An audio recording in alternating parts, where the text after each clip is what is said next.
42 years means that we have a testimony. 42 years means that you have hindsight vision on what God has done in your life. 42 years means some clarity has come your way, that you can look back and you can tell a story. That you have a testimony of God's provision. You have a testimony of His sovereignty. You have a testimony of His providence. You have a testimony of His grace and of His mercy and of His love and of His kindness. 42 years simply means that you have a testimony and a story that you can tell. This church has a testimony, but guess what? You also have a testimony. Each person in this room can look back and tell a story of how they've gotten to where they currently are. Today I want to talk to you about one verse that really caught my attention as I was talking and thinking through what I would talk about this morning. And it's what I call a testimony for the ages, because this verse spells out how that thing works. It spells out how a testimony works, how this church has gotten to where it is, how you've gotten to where you are, how I'm even able to stand on this stage right now and be where God has called me to be at this very moment. It's a testimony. It's found in Genesis 50, verse 20. Now, you're going to know it well. After I read this verse and say it out loud, you may make the church face because you know this is your verse. But Genesis 50:20 simply says this: Joseph was looking at his brothers, and he said, "You meant it for evil, but God meant it for good, in order to bring about this present result, to preserve many lives." That right there is a testimony. He's looking back on his life and he's recounting his story to get him to the place where he currently is now at about 100 years old. He died at 110. And he's looking back and letting the people in his presence know, his brothers, that there was something bad that happened, but God was able to turn around and make it good. It was to bring me to the place where I'm currently standing. And the goal is always to preserve somebody's life. That's this church's testimony. Everything wasn't always good at the beginning. There were some hard things that we had to work through in order to get to the present place where we currently stand.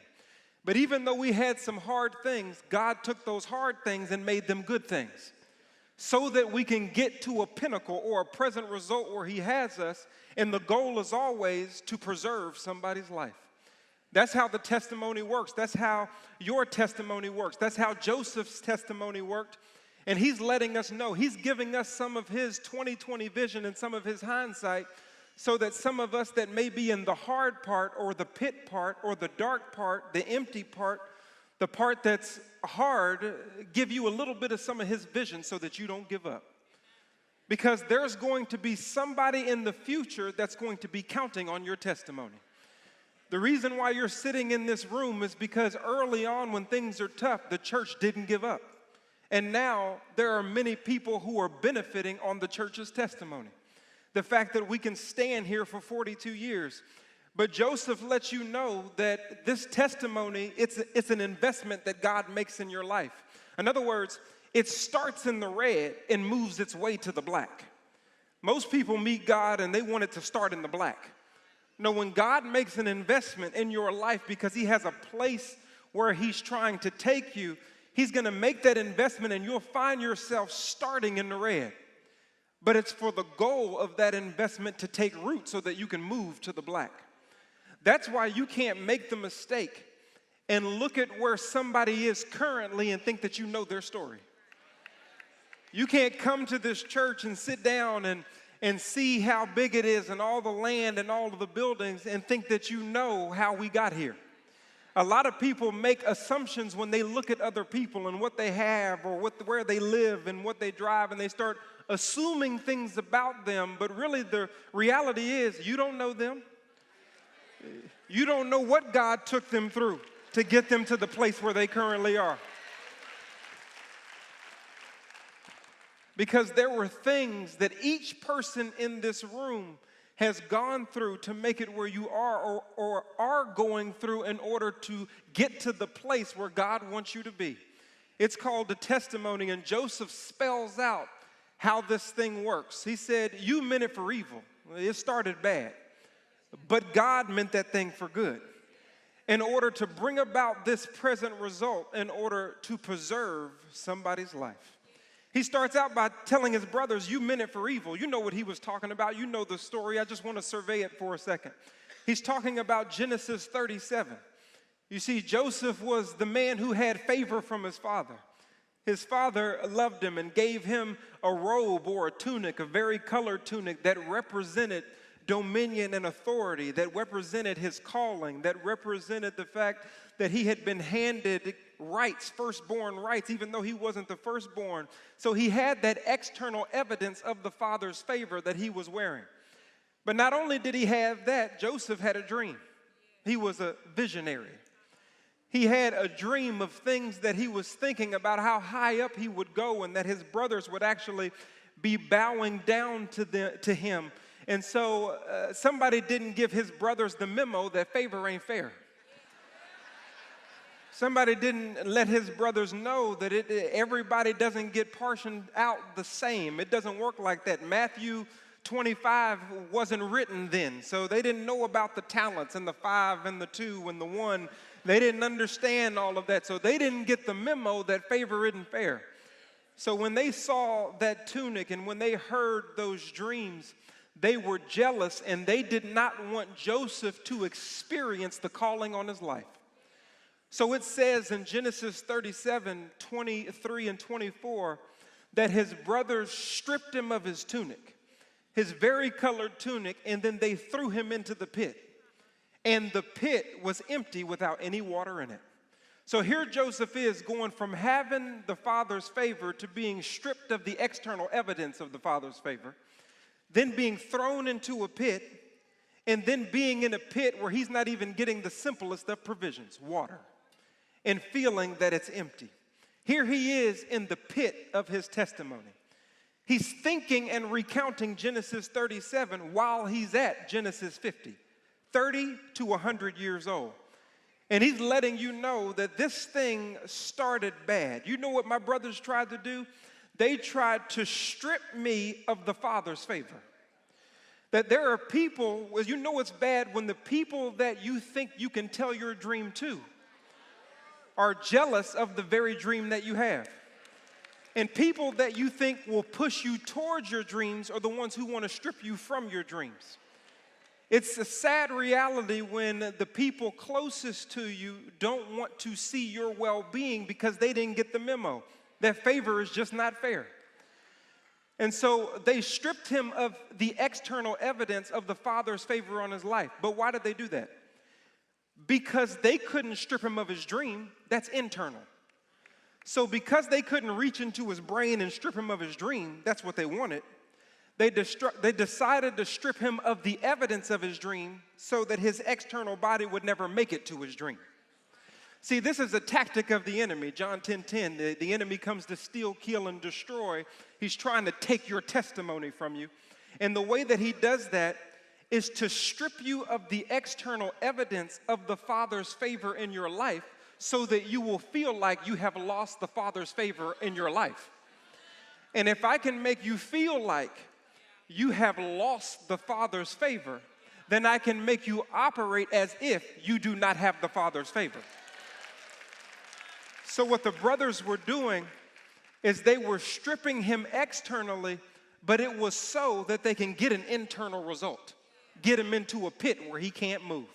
If I can make you depressed, if I can make you think that your life is worthless, if I can make you think that God is not doing anything with you, that's where you're going to stay, that's who you're going to be, that's the identity that you're going to have, then I can kill you even when keeping you alive because you won't have a testimony. You won't have a Genesis 50 experience because me stripping you externally has stripped you internally. That's what the enemy did with Job. You've read the story. He took his house. He took his family. He put boils on his skin. He did all of these external methods, but it was for an internal result. You need to deny God. My purpose is to try to get you to denounce God. It's not about all of these external things. I'm just using that as a vehicle. He did it with Adam and Eve. You see this fruit, you see that tree. He got him to think about the external, but the purpose was for internal sin, to mess up the world. He did it with Jesus in Matthew chapter 4. He showed him the rock, turn it into bread. He showed them the kingdoms of this earth. I'll give them to you, but I need you to bow down and worship me. He's always trying to do something in our external world to strip us of what God is trying to do in the spiritual providential world. That's what Joseph is talking about when he recounts this story. And that happened to us as a church. Most people don't know that there was a time where we had nowhere to go. As a church, we were at Adele Turner, which is my elementary school, right around the corner here on Polk Street. And we had nowhere to go because the school had decided, even though we were meeting there and God's favor was there and we were clothed with a place to meet in a church house, they decided they could not host us anymore. They decided that we have to move you along. And so my parents and the elders and deacons at that time were in a rock and a hard place because I thought we had the Father's favor, but now we're stripped of the external evidence that we used to have. And so this church has experienced what it is to feel and see the Father working in your life, but then to also see the enemy try to strip it from you. But just because the enemy strips it doesn't mean that God doesn't still have it.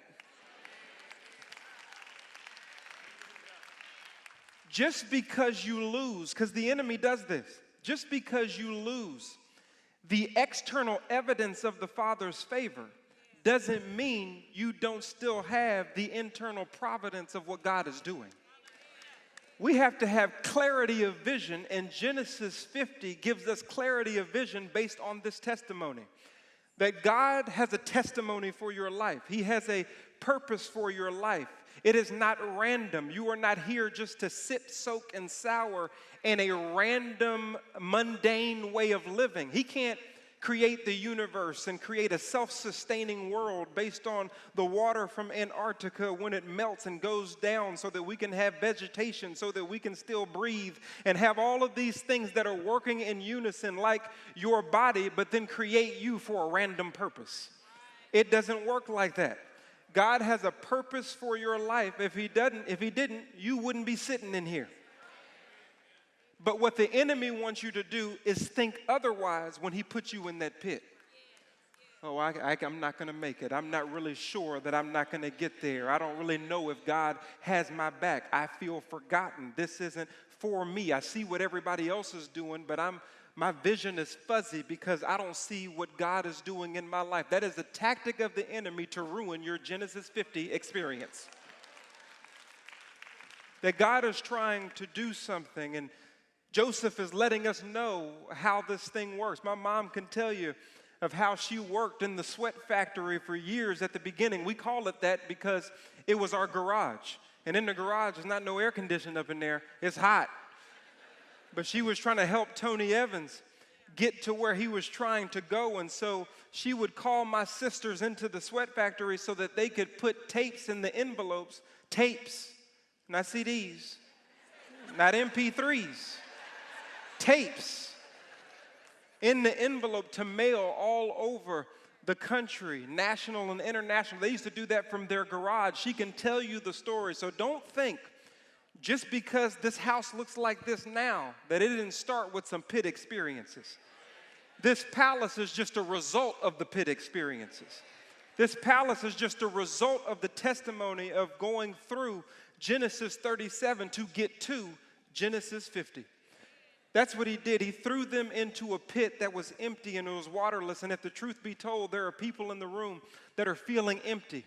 You're feeling like you're not even getting simple provisions. But as the testimony goes, it moves along. It says that you meant it for evil, but God meant it for good. You notice when God shows up, you have to add a contrast conjunction. See, when God shows up, there is always a but, however, conversely. Something changes when God shows up. Mark 10:18 says, who is good other than God alone? And when he shows up with his nature and you get to experience it. People often ask, well, if God is so good, then why do I experience this much bad?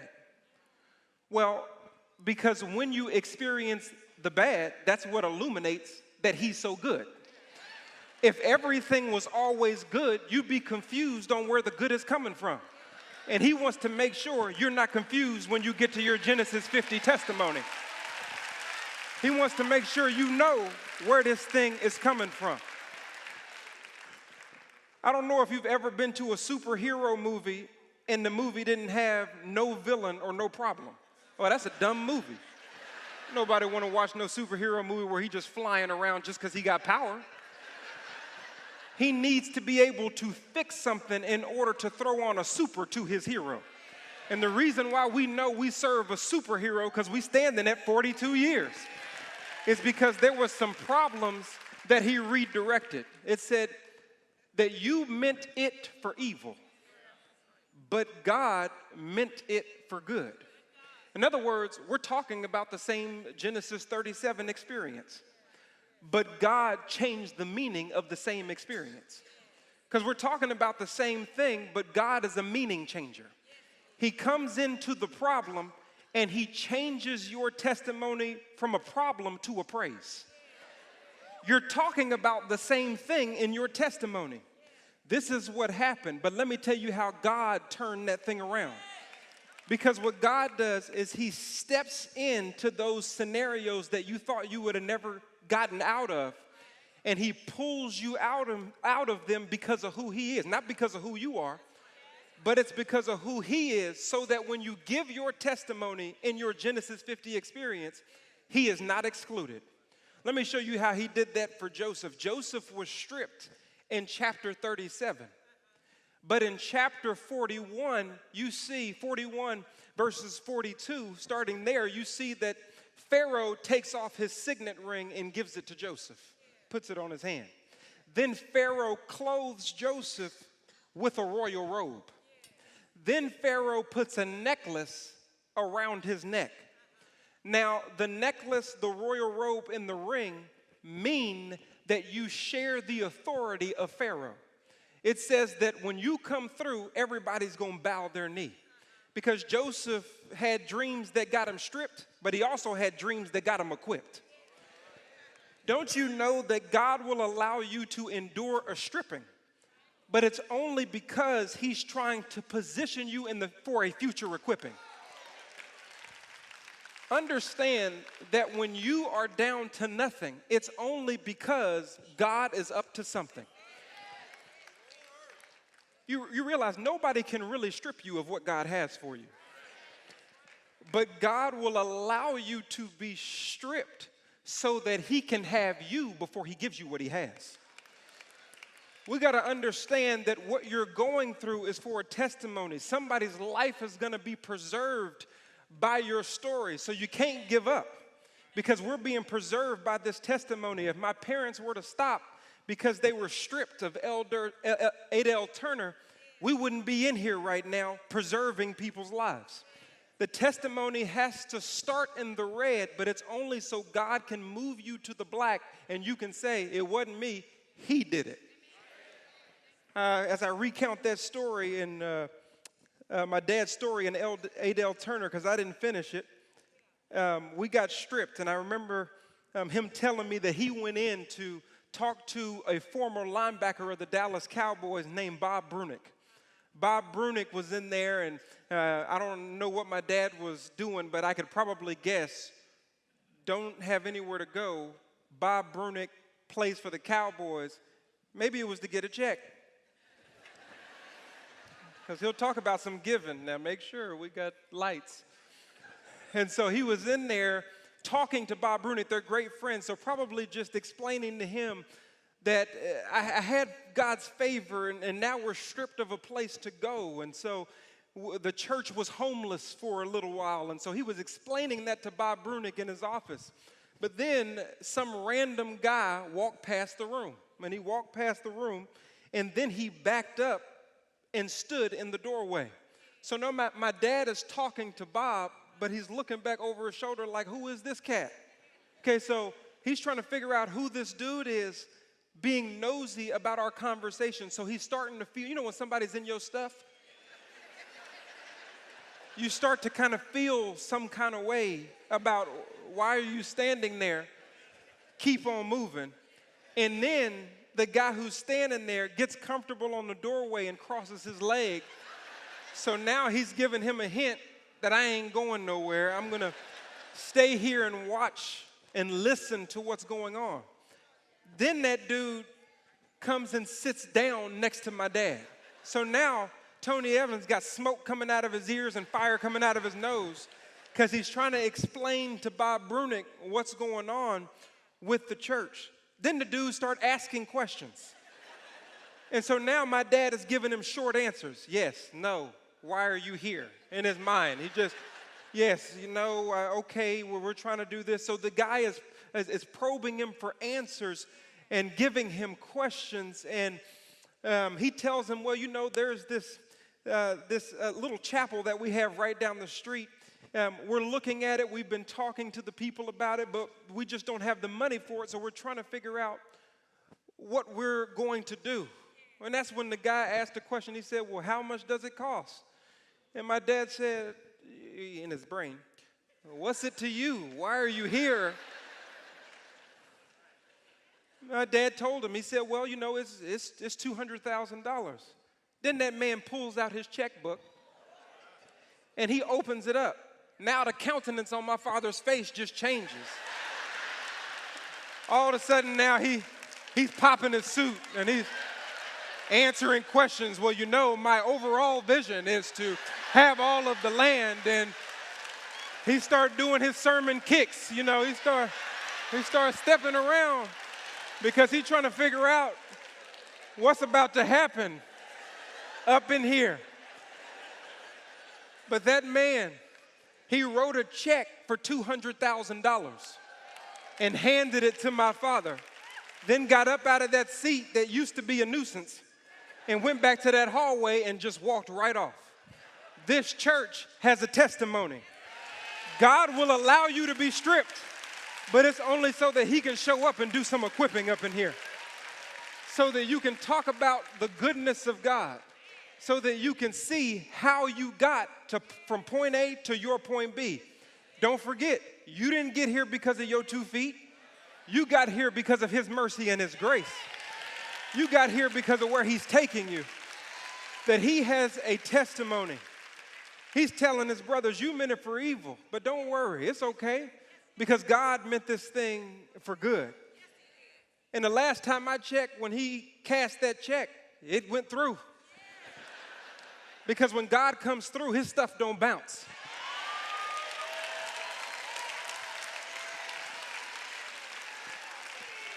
So I want to use our church, our testimony, to encourage somebody in their testimony. You can't quit in the pit. You can't stop. You can't give up. You got to understand that this good God wants to use that bad scenario to bring you to the pinnacle point that he created you for. And it may not be me. It may not be Tony Evans. It may not be Carolyn. It may not be, but it's yours. And what's yours is yours. He's telling him, you meant it for evil, but God meant this thing for good. So God re-equipped him even though he was stripped. You got that?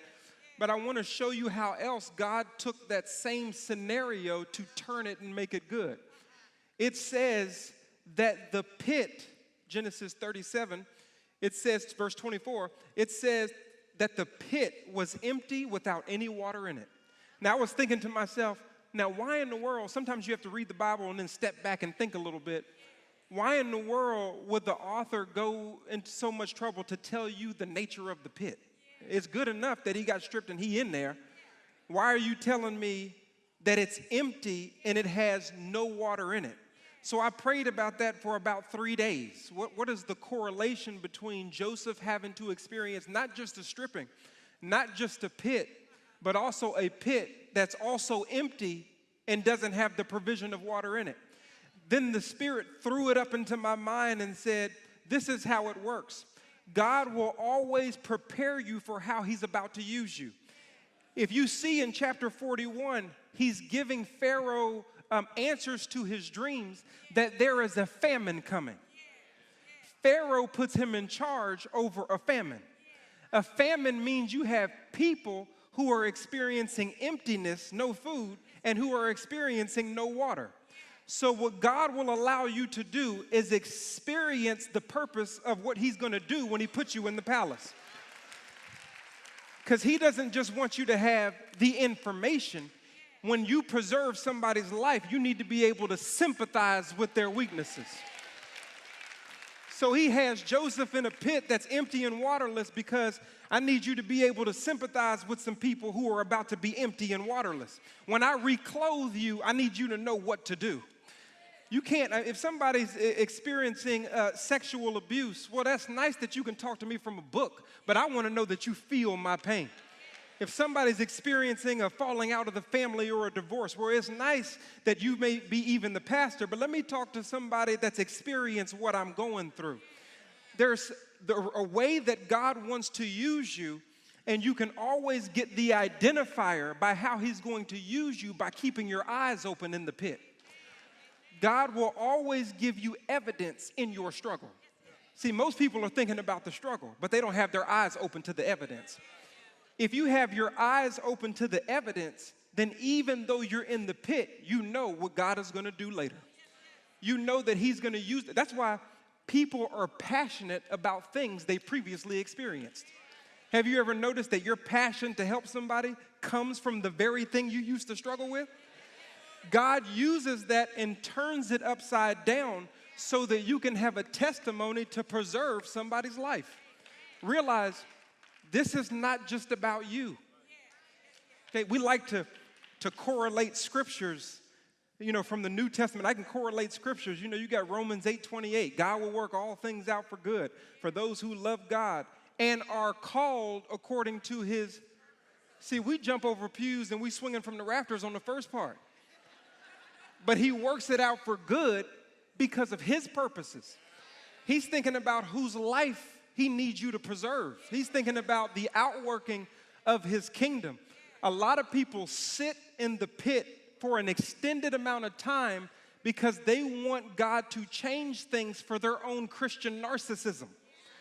They want God to bring a cloud down to sit on them, for their throne, for their omniscience, for their omnipresence, for what they want to do in their life. You ain't the king, boo-boo. Jesus is trying to do this for his kingdom, for his glory. That's why you're going through what you're going through. So you can't quit. You can't give up. We're sitting in these pews not because we haven't been stripped, but because we kept walking and God equipped. He put us in this place. Joseph got to a point, 41:51. He named his son, Genesis 41:51, he named the fruit Manasseh. He named him Manasseh because it means the Lord has made me forget about all my troubles. Hold on, you forgot?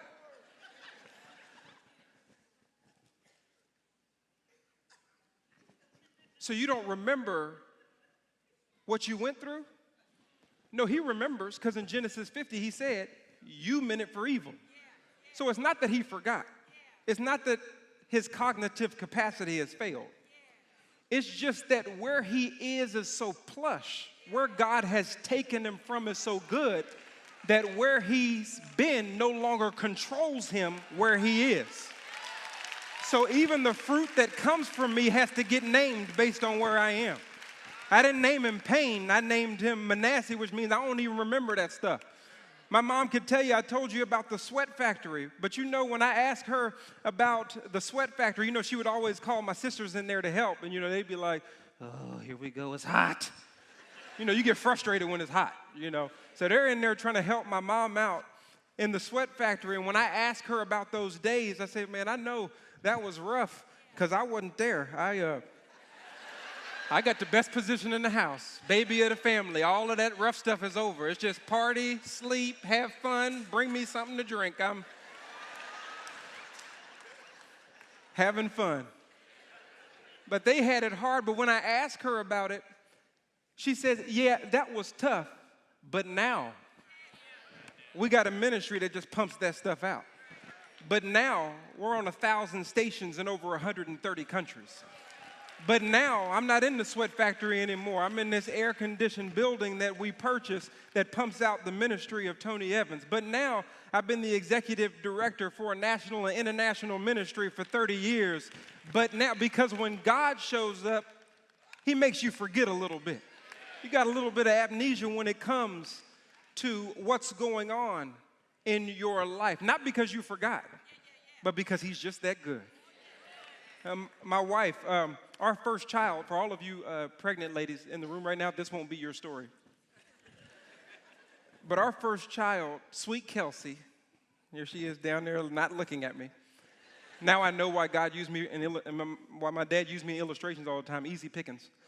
But it wasn't her fault. We got induced with Kelsey probably a week before she was scheduled to be born because they said she was going to be a big baby. And sure enough, she came out at 8'8". So if we would have waited a week, she might have hit that 9.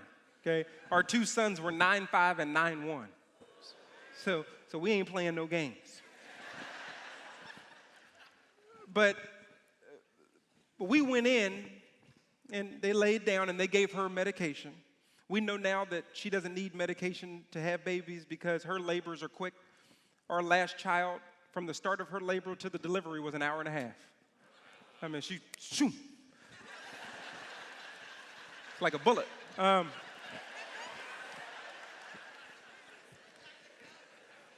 But this one, we didn't know it was our first time, and so we had some medication. We got induced. That medication had a negative effect on my wife. She had contractions with no breaks. So she would have, exactly, all the ladies that had babies like, that's whack. So her contractions are going up because I'm looking at it on the monitor, and then it's falling down, and I see her breathing, and that thing goes right back up, and she would say, "Oh, Lord, here it comes again." And I'm like, Lord Jesus, this is... And I'm thinking, I'm saying out loud, I wish I could take it from you. I wish I could. In my mind, I'm like, man, forget about that. That ain't... I can say that now. I kept it in then. That's not right. There ain't no heroes around here. We're going... Then we went through 16 hours of labor. Okay, this is not going to be your experience, though. And then finally, the baby came, and it was just, yay, we were tired. It was... So I had already shut down in my mind that because of this experience we just had, we done. We won and out of there. I'm pretty sure that my wife is not going to want to do this again. After going through that type of experience, we can't. So after about 10 months passed, she came to me and she said, "I'm ready for number 2. I said, I said, "But don't you remember what happened with number 1? Don't you remember?" She said, "I remember, but look at this baby." So what she was looking at overrode what she remembered about the pain of the birth. So I said, "Are you sure you want to do this?" And she said, "I'm sure I want to do this." Now I start getting excited. Because while she was telling me she wants another child, I kind of know what that means for me. So while she was talking, I was just like this. I'm ready whenever you're ready. I was just doing the stanky leg. I'm like, just give me a word, Cornelius. Just give me a word. I didn't know we were going to do it, but if you're going to do it, just say something.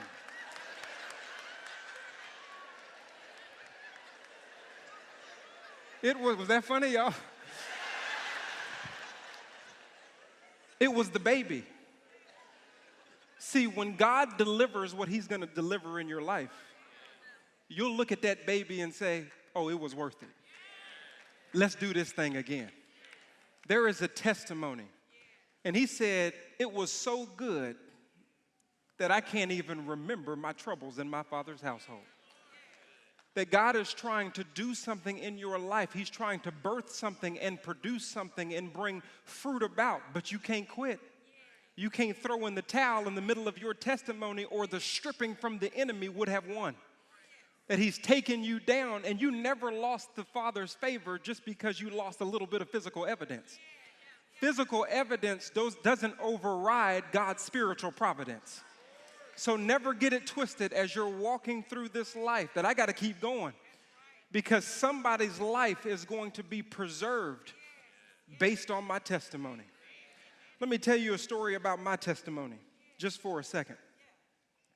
Most people know I was a sports guy. That thing is over now. But I was a sports guy, football player, played at Duncanville High School, won the state championship, then went to Baylor, got educated. We didn't win no games, but my parents thought I was a winner because I got a full scholarship. That means you won. I care less how many games you win. So I've got a full scholarship, full ride to go to Baylor University, and I had a dream. Everybody knows my dream was to play in the NFL. I wanted to play in the NFL, and I told God, just allow me to run out the tunnel. I just want to run out the tunnel. I just want to feel the fire and see the planes and hear the crowd. I just wanted that opportunity to play a few games in the NFL. And I got a chance. I was picked up in the 2005 draft class by the Dallas Cowboys. Some of you Cowboy fans know that's the draft class of Marion Barber and DeMarcus Ware and Jay Ratliff and all of those guys. You don't know me because they were better, but I was there. They still write checks to everybody. I was in there. So I was there, but 3 weeks into being equipped, I was stripped. I walked up to the door, and the guy that we call the Grim Reaper, he stepped out and put his hands on my chest. Then he reached out and he took the playbook. He didn't say a word. He just pointed that way. Because you know what that means. He just go on back. Now, I only had 20 minutes to mope because I'm playing for the Cowboys. I'll be home in 20 minutes. So it's not like I got a flight to cry about it. No, I've got to go home and try to reassemble. And then I got a call from the San Diego Chargers. I said, okay, God, let's make this thing happen. Let's make this dream come to life. And then they said, but we're going to allocate you to NFL Europe so that you can develop. I was like, develop? I don't need to develop. So I go to this NFL Europe League, and things keep going downhill. We're in training camp, and you have a 2-hour practice. Then they let you take off your helmet and eat a banana and an apple, put it back on, and go do another 2-hour practice. I said, this ain't for me. I don't want to do this. We're out there in Tampa. It's hot. We finally fly to Germany. It's white walls, white sheets, no English-speaking channels for several months. I wanted to quit. I called my dad, and I told him, I said, I'm going to quit football. I'm out. I'm done. This is not for me. So I said, book a flight because I don't have no money. Me and my brother always talking about we ain't got no money, and we need him to co-sign. I don't need him to co-sign. I need him to sign by himself.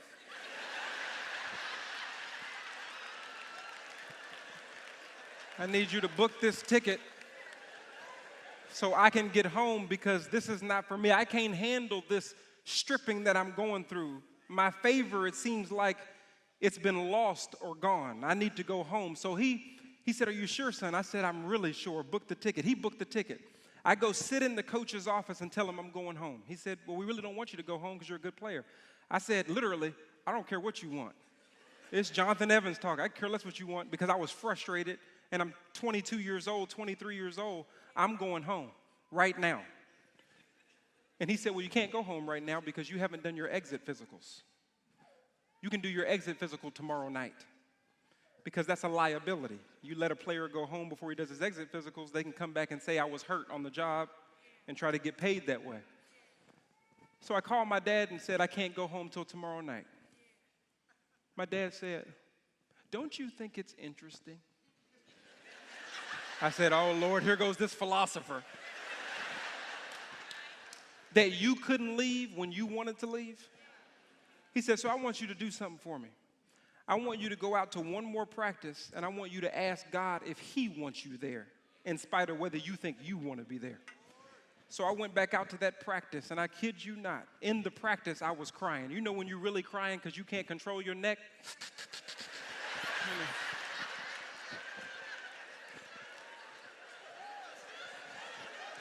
I'm crying. My neck is cocking back. I can't do nothing about it. because I don't want to be there.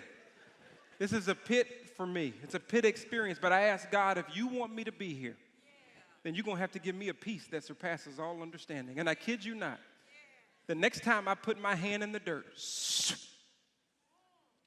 that's exactly what I felt. Made the next play and turned around and looked at my coach and I said, I'm staying. And he said, okay, great. I don't know where this came from, but then I realized by the end of the season, my teammates had given me a new nickname. They called me Rev. 7 players accepted Jesus Christ.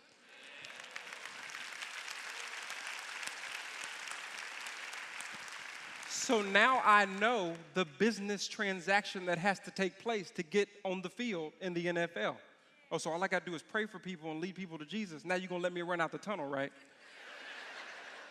So I'm young, so I'm trying to manipulate God for him to put me in the palace where I see myself. So I go to the Titans. I do it, what God has called me to do, but I still get cut. I go to the Washington Redskins. I do it, but I still get cut. But finally, in 2011, I'm standing in the tunnel. I circle back around to the Dallas Cowboys. And I called my dad, and I said, Dad, we did it. We here. I'm about to run out the tunnel for the first time. And my dad said, amen, son. Amen. Now, what you should be wondering is, why in the world you got your cell phone in the tunnel? Because the first time I ran out of the tunnel, for my first NFL game, I wasn't the player, I was the chaplain.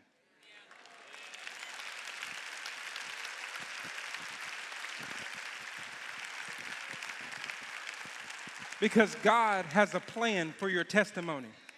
Now, it may not be your plan, but it's a good plan. And it's to give you a future and to give you a hope.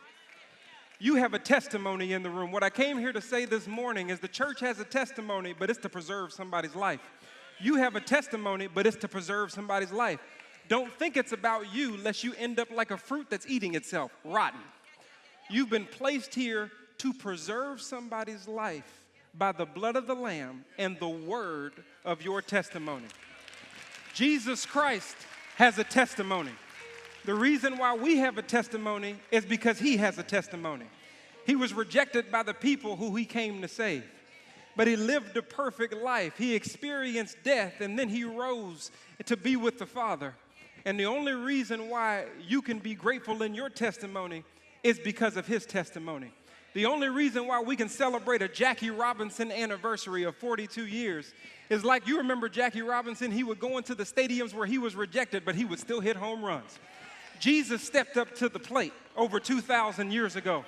The enemy tried to throw him a curveball, but he had a perfect swing with his life, and he knocked that thing over the center field wall.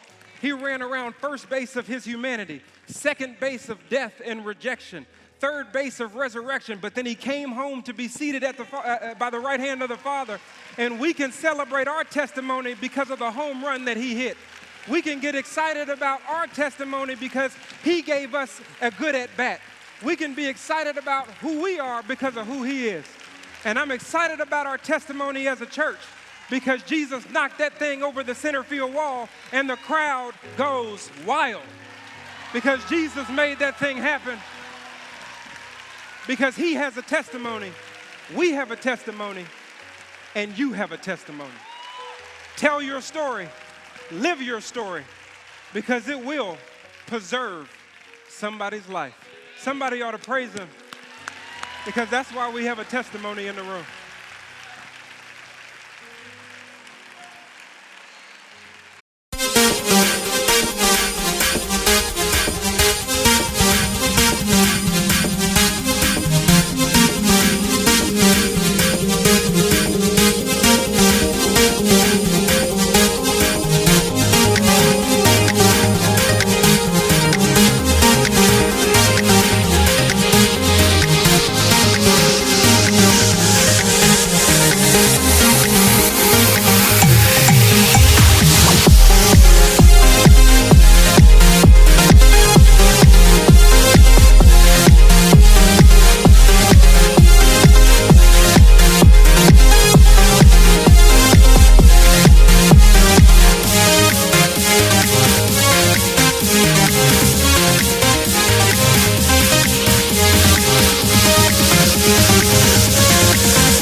"42 years means that we have a testimony.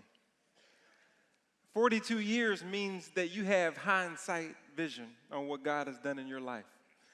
42 years means some clarity has come your way, that you can look back and you can tell a story. That you have a testimony of God's provision. You have a testimony of his sovereignty. You have a testimony of his providence. You have a testimony of his grace and of his mercy and of his love and of his kindness. 42 years simply means that you have a testimony and a story that you can tell. This church has a testimony, but guess what? You also have a testimony. Each person in this room can look back and tell a story of how they've gotten to where they currently are. Today I want to